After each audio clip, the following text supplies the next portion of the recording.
નમસ્તે મિત્રો, સ્ટોક માર્કેટની અંદર સારી એવી ઓપનિંગ આપણને જોવા મળી અને સાથે જ એના ટોપ હાઈ નિફ્ટીના ટોપ હાઈથી સારો એવો ડાઉનફોલ જોવા મળ્યો કે એવરેજ 600ના લેવલથી 24,600ના લેવલથી 24,400ના લેવલ સુધી અત્યારે નિફ્ટી જોવા મળી રહ્યો છે કે યુએસ માર્કેટની અંદર રેટ કટના 0.50 પેજના રેટ કટ દ્વારા ન્યૂઝ આપણને જોવા મળ્યા અને સાથે આપણા માર્કેટની અંદર સારો એવો ડાઉનફોલ જોવા મળ્યો કે આઈટી ઇન્ડેક્સ કે આઈટી સ્ટોક્સની અંદર ગઈકાલે પણ સારો એવું પ્રોફિટ બુકિંગ અને આજના દિવસે પણ ડાઉનફોલ જોવા મળી રહ્યો છે અને જ્યારે એક ન્યૂઝ કે જે રેટ કટ 0.50 પેજના થયેલા છે આ સાથે બીજા એવા શેર પણ છે કે જેની અંદર સારો એવો 15 થી 20% ઘટાડો પણ જોવા મળ્યો છે કે જે વોડાફોન આઈડિયા કે દરેક નાના ઇન્વેસ્ટરો રિટેલ ઇન્વેસ્ટરો પાસે આ સ્ટોક્સ જોવા મળી રહ્યો છે કે જેની અંદર ઘટાડો આવવાનું કારણ શું છે અને આવનારા સમયની અંદર શું વ્યૂ રહી શકે સાથે બીજો એક સારો એવો આઈપીઓ આઉટ માર્કેટની અંદર જોવા મળવાનો છે કે એ સાથે એવા ન્યૂઝ કે જે આવનારા સમયની અંદર કયા શેરની અંદર ઉછાળો થઈ શકે કયો સેક્ટર અને કયા સ્ટોક્સને પણ તમારે ધ્યાનમાં રાખવા જોઈએ કે આવનારા સમયમાં આ સ્ટોક્સમાં સારી એવી તેજી જોવા મળી શકે આ તમામ ન્યૂઝને ધ્યાનમાં લઈને આ વિડીયોની અંદર વાત કરવી છે તો વિડીયોની અંદર આગળ વધીએ છીએ એ પહેલા સ્ટોક ઓફ ગુજરાતી લાઇન્સ ચેનલની અંદર તમામ મિત્રોનો હાર્દિક સ્વાગત છે તો નિફ્ટી 50 ના ઇન્ડેક્સની અંદર હું જ્યારે વિડીયો રેકોર્ડ કરું છું ત્યારે 25,400ના ઉપરના લેવલે જોવા મળી રહ્યો છે એટલે કે ઘણા એવા શેરની અંદર સારો એવો ઘટાડો છે જ્યારે નિફ્ટી 50 ના ઇન્ડેક્સ પૂરતી વાત નથી જ્યારે રેલવે સ્ટોક્સ જોશો તો ડિફેન્સ સ્ટોક જોશો કે જેની અંદર સારો એવો ઘટાડો એક નોમિનલ કહી શકીએ કે એની અંદર ઘટાડો જોવા મળી રહ્યો છે કે જ્યારે 25,600ના લેવલથી નિફ્ટીની અંદર 200 પોઈન્ટ જેટલો ડાઉનફોલ છે ત્યારે આ બધા શેરની અંદર સારો એવો ડાઉનફોલ શરૂ થયો છે કે હજુ આવનારા સમયની અંદર શું આ ડાઉનફોલ શરૂ રહેશે ખાસ એનું કારણ શું હોઈ શકે કે યુએસ માર્કેટની અંદર જો 0.50 પેજનો રેટ કટ ઓઇલ દ્વારા કરવામાં આવ્યો કે જેની કોમેન્ટ્રી પણ ગઈકાલના રોજ જોવા મળી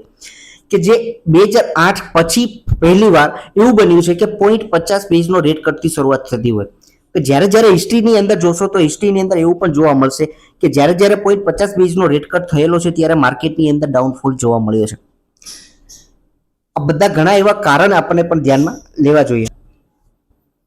કે જનરલી એવું માનીએ કે આપણે જ્યારે વ્યાજ દરની અંદર ઘટાડો જોવા મળે ત્યારે ફાઇનાન્સ ક્ષેત્રની કંપનીઓ આઈટી ક્ષેત્રની અને ફાર્મા શેરની અંદર સારી એવી તેજી જોવા મળે પણ જ્યારે વ્યાજદરની અંદર વધારો પણ આવે ત્યારે પણ આ શેરની અંદર ઉલટું ડાઉનફોલ જોવા મળે પણ એક વસ્તુ ધ્યાનમાં એ પણ રાખવી જોઈએ કે અમેરિકન માર્કેટની અંદર શું મંદીનો માહોલ જોવા મળી શકે એમ છે કે આ વસ્તુ પણ એક ધ્યાનમાં રાખવી જોઈએ પણ આ એક એનાથી પણ એક વિપરીત અસર એક વસ્તુ એ પણ કે જ્યારે અમેરિકન માર્કેટની અંદર ઇલેક્શન એટલે કે ચૂંટણીનો માહોલ જોવા મળવાનો છે આવનારા સમયની અંદર કે ઇલેક્શન છે ચૂંટણીનો માહોલ છે શું તમે માનશો કે એનું માર્કેટ છે એ સારું એવું ડાઉનફોલ થઈ શકે શું એની કન્ટ્રીના જે કન્ટ્રી છે એના ગવર્નર છે એની ઇકોનોમિક્સને ડાઉનફોલમાં અંદર જોવા માંગે ખાસ કરીને આપણા માટે અગત્યની એ વસ્તુ છે કે આપણે કયા સ્ટોક્સને અંદર ધ્યાનમાં રાખવા જોઈએ કે આઈટી અને ફાર્મા સ્ટોક્સના મોટાભાગના જે કંપનીઓના બિઝનેસ છે એ યુએસ કન્ટ્રીની સાથે સંકળાયેલી બિઝનેસ કરી રહી છે કે જેનો રેવન્યુ જનરેટ થાય છે મિત્રો કે જે એ ફાર્મા સ્ટોક અને આઈટી સ્ટોક ખાસ કરીને આઈટી સ્ટોક્સ કે જેનું રેવન્યુ ત્યાંથી જનરેટ થાય છે કે ઇમ્પેક્ટ પડી શકે પણ લાંબા ગાળાની વસ્તુ જુઓ તો આવનારા 1 થી 3 વર્ષ કેની અંદર પણ જ્યારે રેટ કટનો સિલસિલો શરૂ છે કે જે રેટ કટ છે અત્યારે 0.50 બેઝનો થયેલો છે કે આવનારા સમયની અંદર 0.25 અને ફરી વખત 0.25 કે ચાલુ વર્ષની અંદર જોવા મળી શકે કે આ રીતના 3 ફેઝની અંદર રેટ કટ થવાના છે કે 0.25 બેઝ પેજના અંદર પણ માર્કેટની અંદર રેટ કટ થશે પણ જ્યારે રેટ કટ થશે ત્યારે આ કંપનીઓના બિઝનેસની અંદર ગ્રોથ થશે પણ શું સામે મંદીનો માહોલ છે એને જોવા માટે આ તમે જો એટલી વસ્તુ ફેસ ન કરી શકતા હોય અત્યારના માહોલને જોતા તો તમે એક પણ વસ્તુ ધ્યાનમાં રાખી શકો કે 2 થી 5 દિવસ માર્કેટને ચેક કરો શું માર્કેટ આપણને બીજો મોકો આપશે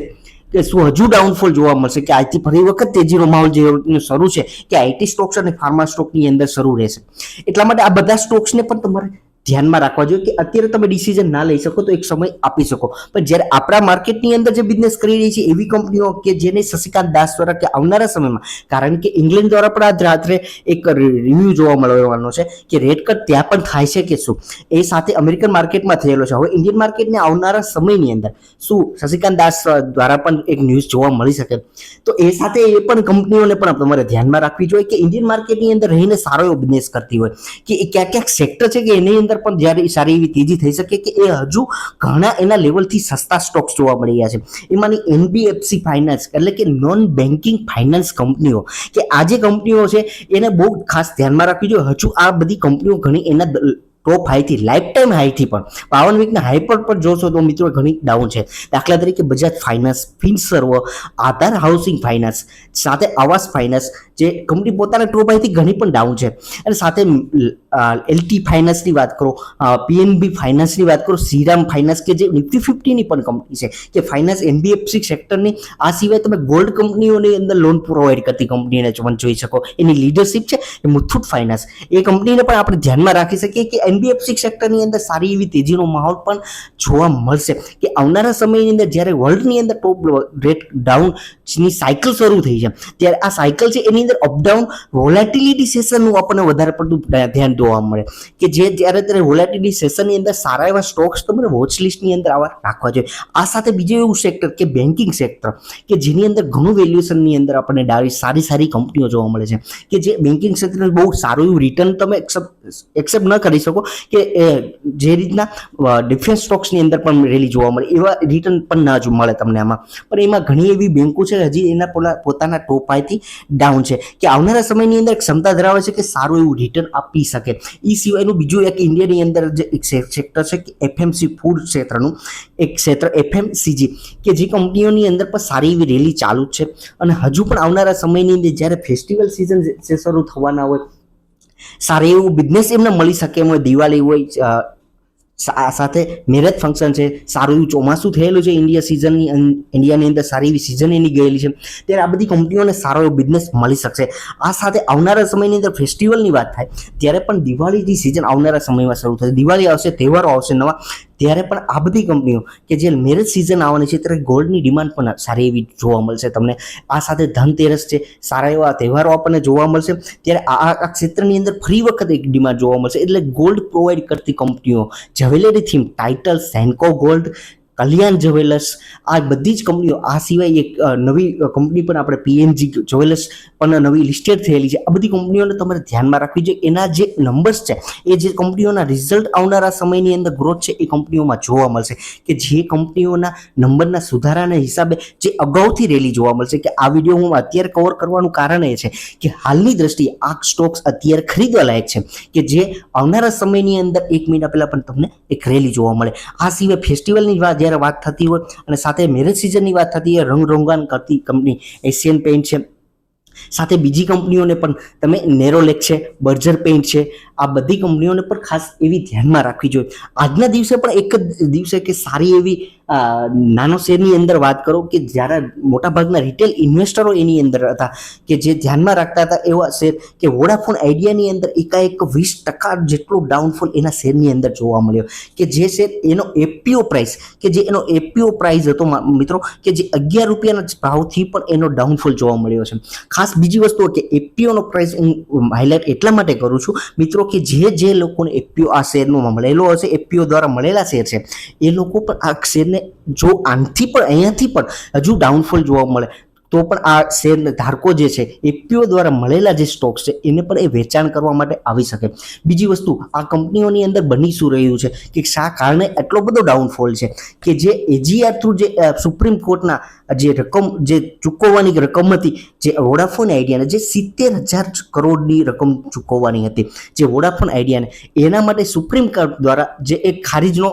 યાચિકા જેની હતી એની ખારીજ એટલે કે રિજેક્ટ કરવામાં આવેલી છે, જેના લીધે આ સ્ટોક્સની અંદર સારો એવો ઘટાડો જોવા મળે છે. આ સિવાય એરટેલની અંદર વાત કરો તો પણ એરટેલની કંપનીને પણ 30,000 કરોડનું એવરેજ 35 થી 40,000 નું એજીઆરની રકમ પણ ચૂકવવાની છે. પણ બીજી વસ્તુ એક કે જ્યારે ગોલ્ડમેન સેચ દ્વારા પણ આ જ કંપનીને 2.5 રૂપિયાનો ટાર્ગેટ આપવામાં આવ્યો હતો કે 2.5 રૂપિયાનો જે અપગ્રેડ ડાઉન હતો એટલે કે જે એની પહેલાનો જે ગોલ્ડમેન સેચનો જે ટાર્ગેટ હતો 2.25 રૂપિયાનો ભાવનો હતો, એનાથી વધારીને એને 2.2 રૂપિયાનો કરેલો હતો. ખાસ બીજી વસ્તુ એ પણ ધ્યાનમાં રાખજો, ત્યારે પણ એક ડાઉનફોલ જોવા મળ્યો હતો. ફરી એક વખત આ સ્ટોક્સની અંદર ડાઉનફોલ જોવા મળ્યો છે. મારા કહેવા મુજબ એ છે કે મિત્રો કે આ જે કંપની છે એને તમે લોંગ ટર્મ વિચારતા હોય કે પ્રોફિટ લેવા માટે વિચારતા હોય તો આ કંપનીને એ માટે છે નહીં. જો તમે ટેલિકોમ સેક્ટરની અંદર જો પસંદગી કરવા ઈચ્છતા હોય તો ઘણી કંપનીઓ એવી છે કે જેની અંદર ધ્યાનમાં રાખવી જોઈએ. ઘણી કંપની, માફ કરજો, એટલે કે બે જ કંપની છે, ભારતી એરટેલ અને રિલાયન્સ જીઓ. જો ભારતી એરટેલની અંદર જોશો મિત્રો તો છેલ્લા 1 વર્ષની અંદર 80% રિટર્ન આ કંપનીએ પોતાના શેર હોલ્ડરોને આપેલો છે. જે કંપની પોતાના નિફ્ટી 50ની કંપની છે, જે ટોપ 50ની કંપની છે, એમાંની કંપનીએ પણ સારું એવું રિટર્ન આપેલું છે.